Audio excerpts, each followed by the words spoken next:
Yeah, so I like to remind our navigators that I have literally done every role across the team, and understand their experience and their role and responsibilities. And I feel like it's able to bring a different lens to the work that we do and the bond just across our team and trust within our culture across 211. Yeah, I think that's really amazing. And I think, one of the things you said is like you've done all of the jobs across the things. And we know that there are folks here who are navigators for 211, both here in Colorado and other places.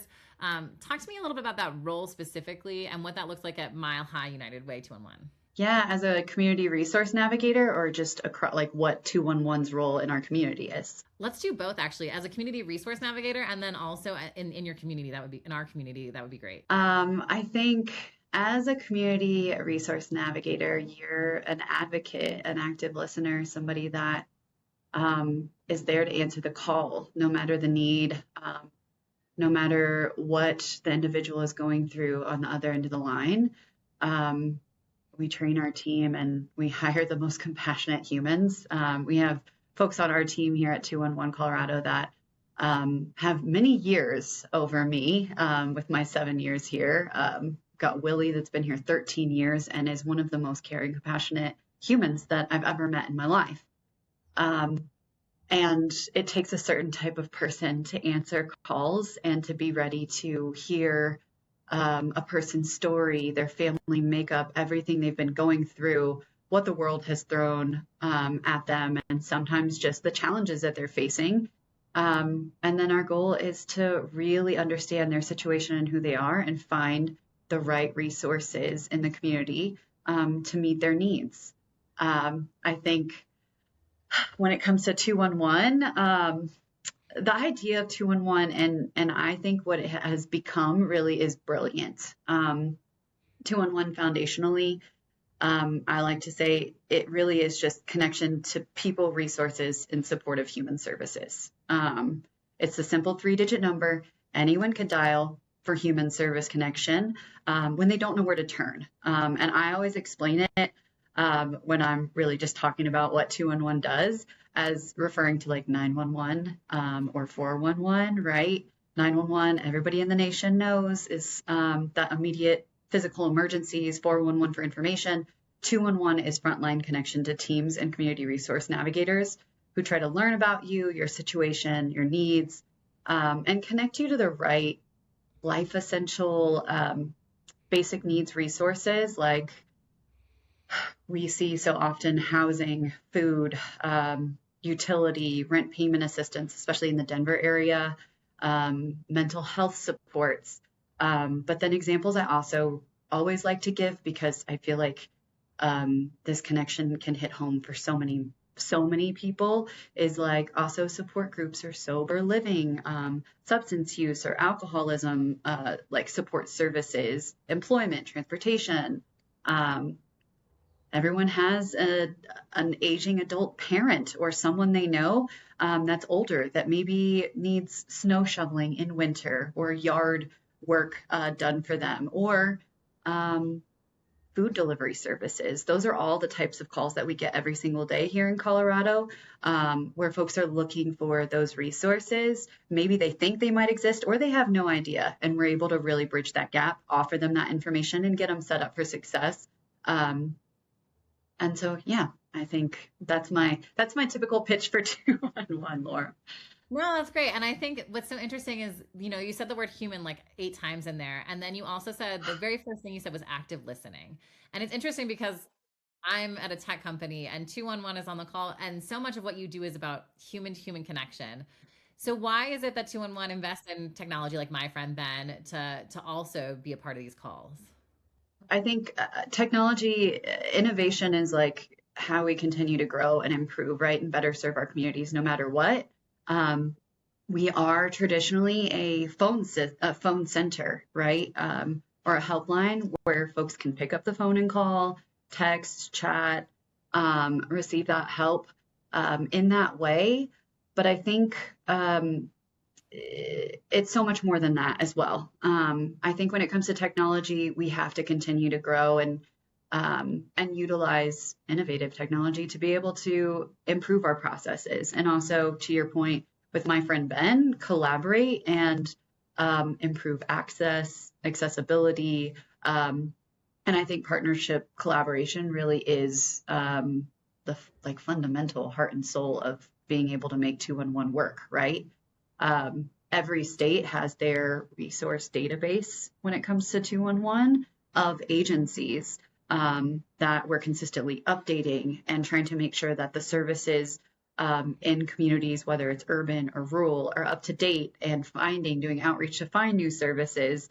And so really 211 depends on having those relationships with partners and being able to use technology in order to create that connection and get folks to the right place, as well as guide them on how to apply and get started and actually access that service, not just hand them a phone number, right? With MyFriendBen, I have been thinking about this, and I met with a 211 on the East Coast that you introduced me to, I think, Laura, recently. And I use this analogy of when it comes to MyFriendBen of like thinking of the public benefits landscape as a massive, like confusing airport, where like 211 is like air traffic control. That air traffic control tower helping you kind of land safely. And then tools like MyFriendBen are the digital boarding pass that like tells you exactly which gate to go to, exactly what you qualify for, and like even before you're like lining up to get on the plane. And I don't know, maybe that's not the best analogy, but I'm working on it. I love it. I love it. The world of benefits is a crazy airport. Who knows if the restaurants are open? 211 exactly. Air traffic controllers, and MyFriendBen will let you know which gate you need to go to get the resources you need. I love it. I think it's perfect. Exactly. And it's particularly interesting for this conversation because right now in our political climate, there's been some issues with air traffic control and some funding there. And then HR1, we know, is also impacting your work quite a bit. Can you just give us a little bit of an overview before we dive deep into that, into kind of how the changes are impacting Mile High, United Way, and 211? Yeah, I can. I think HR1, I would say, has fundamentally reshaped public benefits administration across the country, right? Creating just a higher cliff for individuals that are trying to maintain stability is kind of how I see it. I think some of the challenges around shifting eligibility cycles and enrollment from a year to 6 months for like the redetermination, especially for Medicaid, just increases the risk of enrollment lapses with paperwork and just the extra stress and time commitment for folks that really need to access these supports, because then they have that time commitment of having to reapply way more often and then wait. And I think there's so much more room for folks to also fall between the cracks, right? And I think with a lot of these changes, yes, we've seen increases in calls. Or last fall, we had the month-long SNAP freeze, and our counties and CDHS in the state, which we're glad that they were referring, but we're heavily referring to call 211. And then we're leaning into our nonprofit partners and community agencies to pick up that slack and provide vital food resources like congregate meals or food pantries. And it's just that trickle down effect at an agency level, infrastructure level, as well as creating more challenges across our communities and for the individuals that need to access. Okay, so in a minute, we'll talk about how eligibility criteria and updating has changed quite a bit. But first, let's talk about as an organization. What have you seen as an organization? I think we talked about this just a couple of days ago about just how your capacity has changed. Yeah. As an organization, we're definitely seeing, every year after year, increases in calls. Like the needs grow. There's greater need within our communities for the array of different resources that are available by nonprofits, voluntary agencies, and even our faith-based services. And I think that when it comes to Mile High United Way, that's just extra strain on our programs, right? Within 211, that's a higher call volume, heavier weight for our navigators, heavier wait times or longer wait times where we may lose folks that are having to wait or don't want to select that callback option because they want to stay on the line and connect with someone as quickly as possible. And then I would say too, as we've seen federal changes occur, funding gaps are real. Some of our government contracts that pay for 211 to exist, we've lost quite a bit of funding. And I'd say our community and our community agencies are great at innovating and coming up with creative ideas. And so I do think when it comes to Mile High United Way, we're looking at different innovative technology to be able to support improving efficiencies and supplement or support our staff in being able to do their jobs better and more quickly and access and find those resources quicker.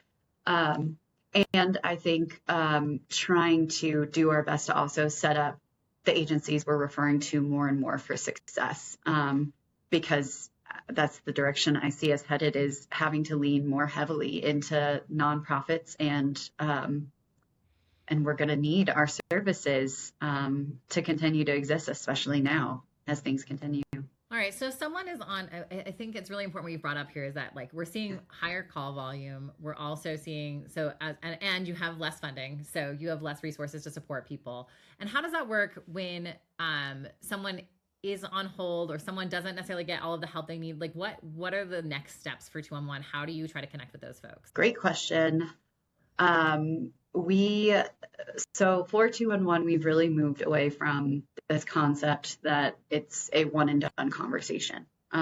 We continue conversations. So thankfully, we've partnered with an incredible organization called Stand Together Foundation to implement a system called Loop. If there's any 211 leaders here and you want to learn more, reach out to me. But Loop is an automated text follow-up process that we offer to opt anyone into.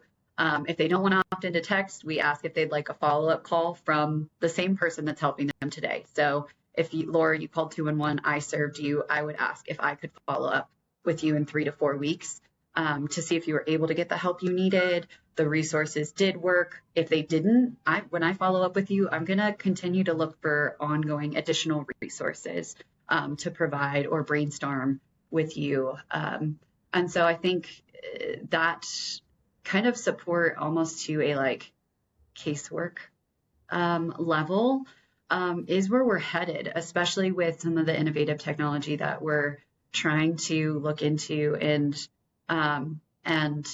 support for our center.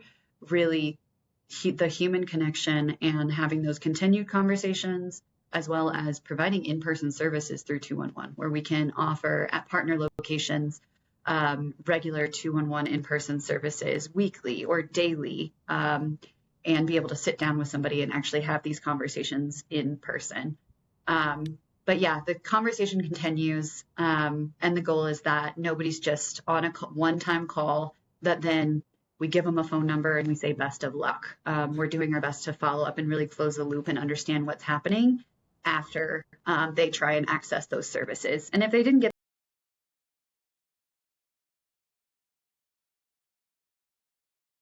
information. And my friend Ben, sometimes we like to listen in on your 211 calls, and you've always been so generous to let us learn from you all and kind of learn from your navigators and how they manage and speak with people. And so one of the things that I notice is when people call 211 here in Colorado, there's 2 things that I notice. First of all, that human connection is really important. Often the first maybe 10 to 15 minutes of any call is just like emotional connection, listening to someone's story, that active listening you're talking about.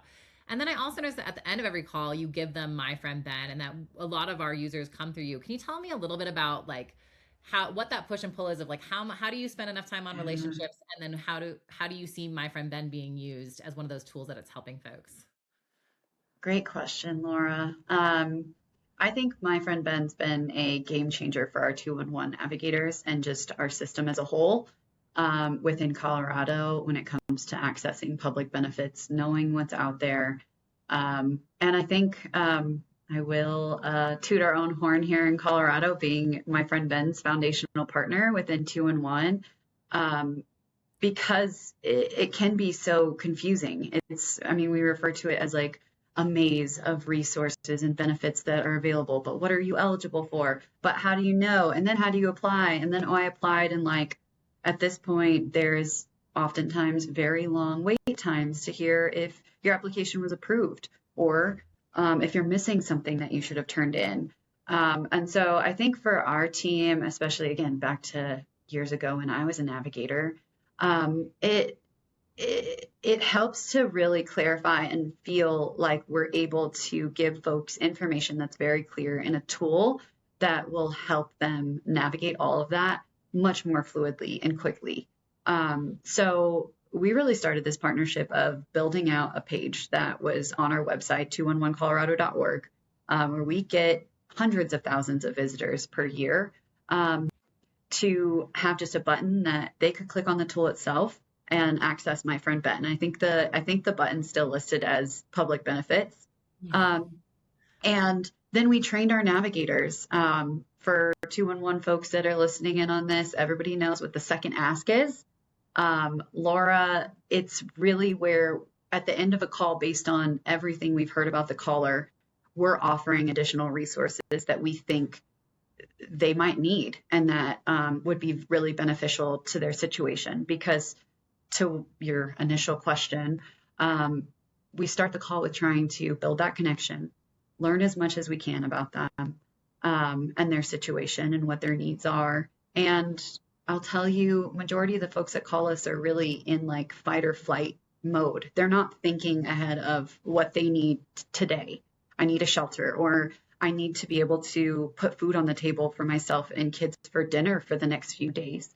And so being able to then offer these additional options at the end of the call of, I heard you say these other things. Can I also offer, transportation through our Lyft partnership in addition? Because I heard you say your vehicle broke down and you're struggling to get to work. Even though that's maybe not at all what you called for, these are other resources that would be super helpful to your situation.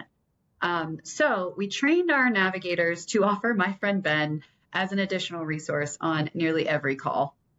If the information we're collecting and learning about the caller, we believe that they may be eligible for any type of public benefit, we're going to add it to the list and tell them about it.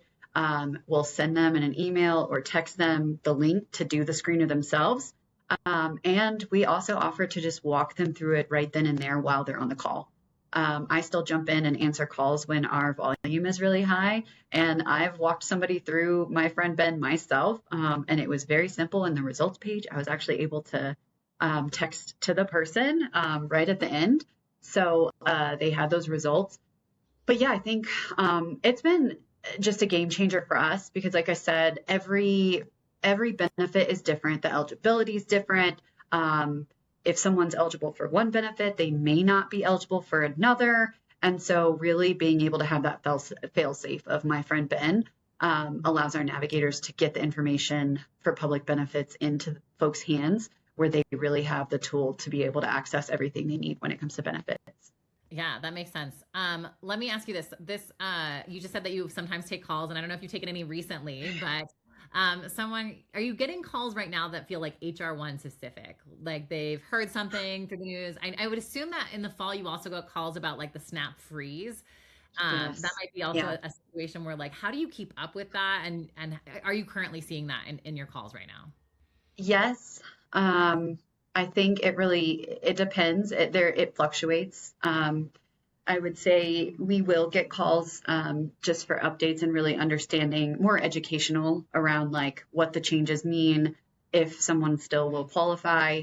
I think we've really shifted to provide, of course, community resources and then also education around like the best simple things that you can think about doing, like making sure your contact information stays up to date, especially like if you move or you change your last name or something like that, because once that lapse happens, it can be so hard to reapply and then get approved again. Thankfully, here in Colorado, we have a really great relationship with Colorado Department of Human Services. We have a point person who just is dedicated to supporting our 211 team. And so she's consistently sharing updates and changes, providing educational resources. So that way our navigators have up-to-date information and can share out these changes. And then, of course, it's never, I mean, we train and we teach, and the goal is that we never leave someone empty-handed. So if someone no longer qualifies for SNAP, like some of our immigrant community now, we're looking at alternate options and food pantries they can count on and other resources that might be able to fill that gap. But again, to this conversation, I know that that's a trickle down effect that has, much bigger implications on our communities long term. What I hear you saying is on your calls, it sounds like you're focusing on what we can do, right? So Yeah. like I don't have all of the answers, but I would tell you here are some tips that can help you stay eligible, keeping your address up to date, staying on top of your information, those kinds of things. And then I hear that you're frustrated that you lost this one benefit. Here are some other ways you could get something similar, right? You can't get SNAP, but you could get food resources. Are you at all dealing with like intense emotional needs too around this, of someone like losing their benefits or feeling, and how does your team manage that? I mean, I know they deal with a lot of people in crisis, but still this is particularly painful, of the unknown and the unexpected. Yeah. I would say I think our team is trained in these needs and the emotions that come come through calls is every day. Outside of just the changes to HR1, like for years, that's 211 is trained to answer calls and support whatever that need looks like. And we receive calls, for mental health challenges, behavioral health supports. We do trainings with 911 dispatch centers here, just know to do to ask the right questions and do a warm transfer. Same thing with 988 and mental health line. So I wouldn't say that that's a new challenge for our team. Just the emotional strain, and also our navigators really walking with people and just meeting them where they are, and recognizing and validating that it is a really challenging situation. And yes, they've lost this benefit or this funding that is going to have, potentially like life-threatening ramifications at the end of the day, because these are vital resources that some folks do need to make ends meet each month, or to ensure that they have some level of health care when something happens at work unexpectedly or whatever that may look like. So I think it is, our team, we continuously do like self-care and preventing burnout and setting boundaries and lots of trainings around different types of supports, just to make sure that they have that grounded ability to show up for every single caller, day in and day out. And I also think crisis response is a heavy part of what we do. In 211 Colorado, specific to Colorado, we have lots of partnerships with emergency operations centers on the county level, DHSEM at the state. So we also are trained and taking crisis calls when there's a traditional disaster and things like that too. A little off topic, but yeah. No, actually, it's perfect, because what I'm hearing you say is that a lot of how you are staying up to date with HR1 is through partnerships, right? You have our partnerships that that we are constantly updating the information in MyFriendBen, and you can trust that data and trust those resources that are coming from us, and that we're changing it depending on changing requirements. You have these partnerships with the department, making sure that they're giving you the information as quickly as possible in the trainings that you need. And then these alternative partners that help with, just kind of the crisis management. I have two questions. Are there any partnerships or any tools that you're using that you haven't mentioned? And two, are you sending that down to those like nonprofit partners on the other side as well? Like, how does that communication work? Because it kind of feels like this is a situation where the entire system is feeling it. I mean, I think I've kind of shared from the 211 perspective, the proactive education, helping families like anticipate reporting deadlines, understanding compliance that is changing very quickly. I mentioned tech a little bit, and just trying to innovate and use some of those supports to help with increased call volume. I do think that it's going to be increased call volume, not just for 211 Colorado, but across our information networks as a whole. And you said it well, tools like MyFriendBen are really crucial, because your team updates roles and changes so quickly, helping us to ensure that our caseworkers and our navigators aren't giving outdated advice, which is vital and we couldn't do alone. We wouldn't have that ability to stay up to date, especially just with the depths of different changes of benefits. And then how are you passing that down? Yeah. Like when you know something's changed or you got something, is there a way to do that, or are there not really systems for that right now? And that's okay if there isn't. I know you already do a lot with your partners. Yeah, I would say I don't know that there's a lot that we're sharing outward outside of answering 211 calls and providing community directly, like households and families with that information. I think 211 in Colorado is made up of 4 different centers, and we're on that statewide database. So thankfully, any information that we're updating on our database is available, and we're sharing that across the state. Through 211, but not at this time. And maybe that's something that we can work on and do better. Yeah. No, I will say the one thing that you have really partnered with us on is that like we believe there's no wrong front door. So 211 has their own MyFriendBen white label that you all have and it integrates. But we also have MyFriendBen available to anyone through our website because I think you believe however people get help, and so do we, is the most important thing. And so this is something that maybe you and I can work on together because our communication and our relationship is so great, but there's so many other partners that are out there trying to do help folks at a time. That is a little wild for everyone. Let me ask you this, but you made me wonder if you could think of like right now, all of the things that are happening that, kind of put the pressure on 211 and the folks who are calling in crisis. If you could like wave a magic wand and have one tool that would be helpful, what would that look like? I didn't even prep you for this question. So I'm like, yeah. Here's the magic question. You mean specific to like public benefits and HR1 or like to navigating these evolving challenges? I mean, I guess you can go anywhere you want, but I was going to say in this HR1 moment, what would be the most helpful thing? Looking, you work on the ground every day. I work in technology. Bridge that gap for us of like, what else could we all be doing? Yeah, that's a hard one. I think, I mean, fundamentally, we've talked about, and I feel like there's just been continued conversations over and over of just the challenges of different public benefits application processes, different portals, different systems. So maybe something that's unified and having just I mean, if I'm just giving you like my wish list of, one type of eligibility and application for all, that would be incredible.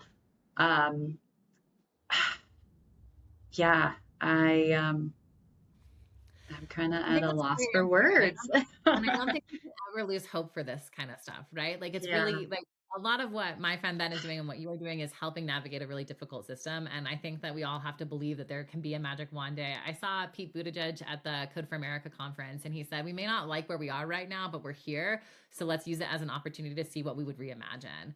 And I thought, this is true. I think that this is part of what I love the most about working with 211 is you all work with people during maybe the hardest moment of their lives, and then bring hope, and you bring so much support in that moment. And I think you give us a lot of hope too.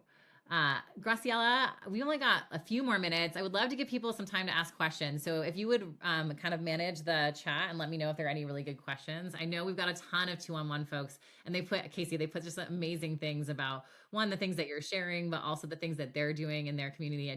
It's super inspiring to me to just hear all the ways people are like meeting the moment. Do you have a story of your team meeting the moment or really doing something impressive that you want to share too? Because a lot of people have shared their stories in the chat. Yeah. All right. Initial thing that came to mind is specific to disaster. So outside of 211, I also oversee our community crisis or disaster response programming across Mile High United Way. But this is specific to 211. I will say last fall, we had some major flooding that happened in southwest Colorado, super rural, La Plata, Archuleta County, like very far southwest. And some smaller communities were impacted.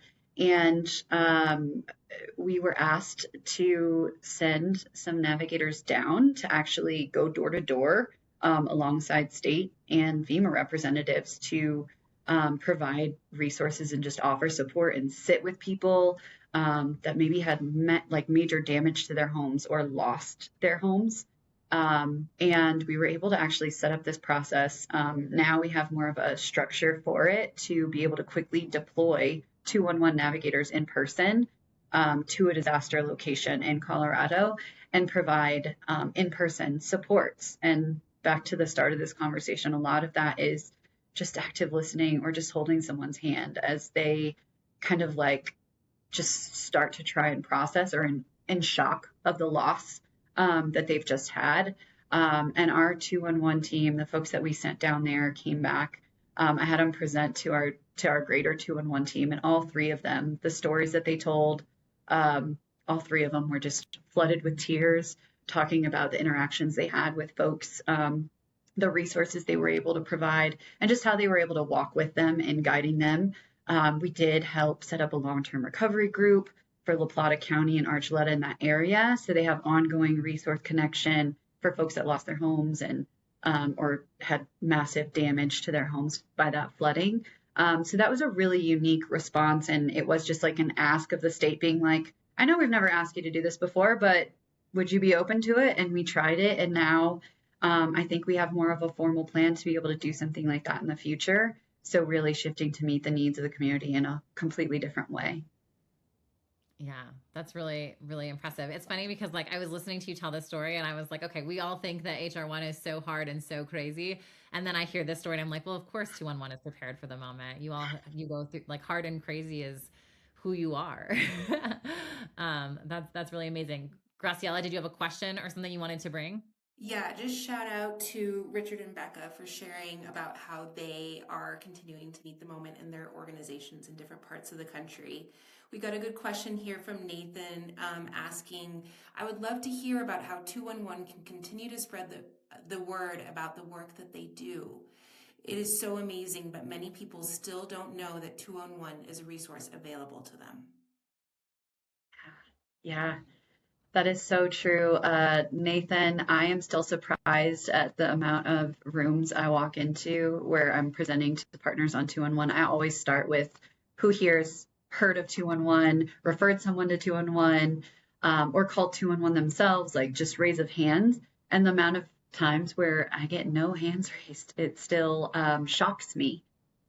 We do have quite the package of different outreach options within 211 Colorado. So I actually have a supervisor who's in charge of just confirming and planning and attending outreach events. And she works with the whole team. So when we do have opportunities to go to like a resource fair and share about 211 with the community or actually provide in-person services, we always bring our laptop. It's an opportunity for navigators that are doing really well or sometimes are just kind of on the verge of feeling that burnout to step away from the lines and kind of get that fresh perspective of talking about 211 and sharing about what they do, which is very helpful. So our goal is to do 2 to 4 outreach events every single month. I know Laura mentioned call shadowing. We ask folks to, anybody that comes in, we will set up, and we can do this virtually as well. A call shadowing experience is what we call it, but folks are required to sign our confidentiality agreement and turn that into me. And then we will actually call in a live navigator, or I've taken calls myself for that, where we screen share, include sound, and we take calls so folks can actually understand the whole process from start to finish of what we're doing at 211. Always looking for rooms to just present and share in. And then we also have volunteer opportunities where volunteers can join us for outreach events. We build community kits, which are like little water bottles with 211 logos on them that have like basic needs and a 211 card, just items inside of it that we give to community partners. CDHS just requested another 200 and they'll give them out at their human services offices. But those are just a few of the examples. I always have those water bottles in my car. Nobody's ever not taken one that I've offered. But then it's got the card in there and it explains what 211 is. So those are a few examples of what we're doing for outreach, but I think on a national level, 211 is available nationally, almost everywhere. And I still do think we have a lot of work to do in marketing and really pushing so folks know those 3 numbers to dial to get that connection and help when they really need it. Yeah, that's amazing. And if another 211 was sitting here thinking, oh my gosh, Kasey has all these amazing partnerships. I mean, that's how I felt listening to you. I'm like, oh my gosh, Kasey knows everyone in Colorado, and they don't feel like they have those partnerships, but they're sitting in your role. What would you tell them to do as far as outreach? I will say, the advice I would give is advice I've been told to not follow myself, but just don't say yes to as much as you possibly can, and get in as many rooms as you can and keep showing up in those rooms, because that's how you really build those relationships. People get familiar with your face. Hopefully just start to remember your name. And like at the end of the day, I've now gotten the privilege to lead our team for 4 years in my role. And, my end goal is to be like, I hope I'm that old lady that people say one day, like, oh, that's the 211 lady.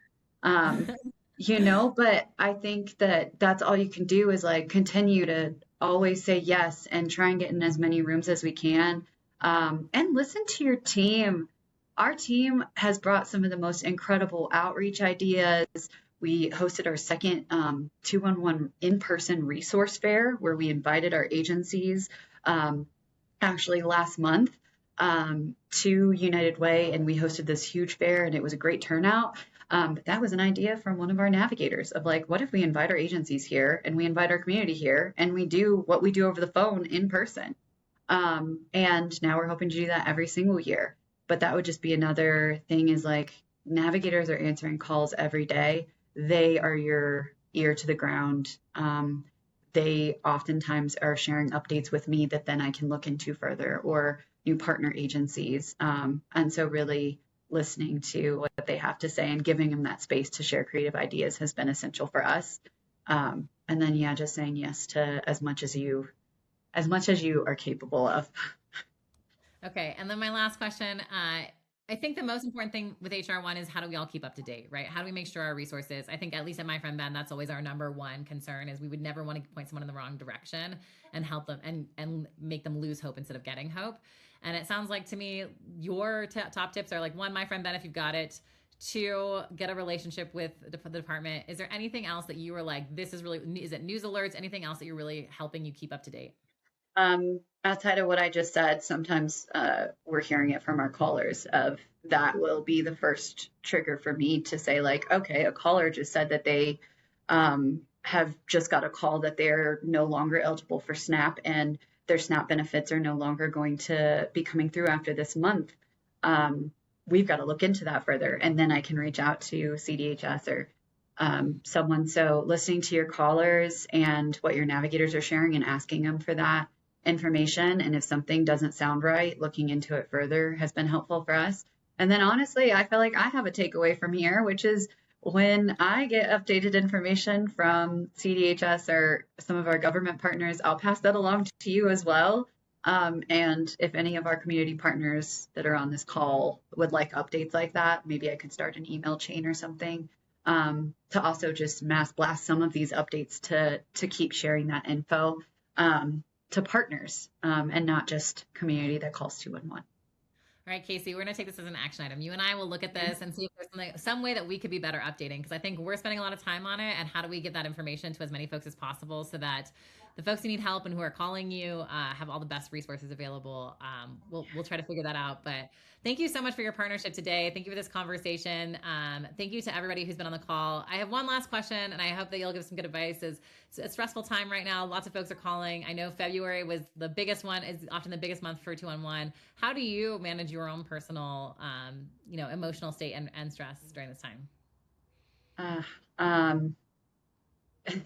It's going to sound cliche and corny, but community connection, I think. I do try and make sure that I have that like work-life balance, and my family is a priority for me. And so making sure that I take that time, but community and whether that's through your community partners or a yoga class or whatever self-care it is that you do. For me, yeah, I think I have some really good self-care practices that they're not optional, they're mandatory every single day.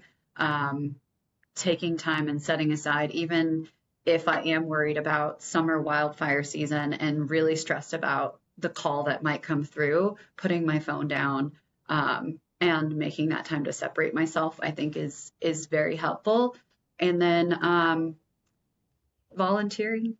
United Way has lots of great opportunities to volunteer and get involved outside of 2-in-1. And honestly, just those types of like connections with folks, it always like lifts my spirits. And I always love to see my daughter volunteering with me and doing things that are impactful and helping others. And I think just keep your team close. Our culture in 2-in-1 is so important. Hearing what our team members are saying, the challenges that they're also facing when taking calls over and over, and that vicarious trauma or compiled trauma. And so making sure that we hold space to like also talk through how we can release that and some of those self-care tools. Talking to them about it also reminds me the importance of it as well. Amazing. Well, thank you again for all your help. Thank you for everyone who's been here today. I know there's a lot of 2-in-1 folks from all over the country. I think the next time, let's do maybe a little bit more technical, tactical stuff too, because it sounds like there's already incredible things happening. But thank you for spending some time with us today. Kasey, you are such an inspiration. All the roles you've had at 2-in-1 and all the ways you support My Friend Ben. Thanks, everyone. Let's have a great day. Thank you, Laura.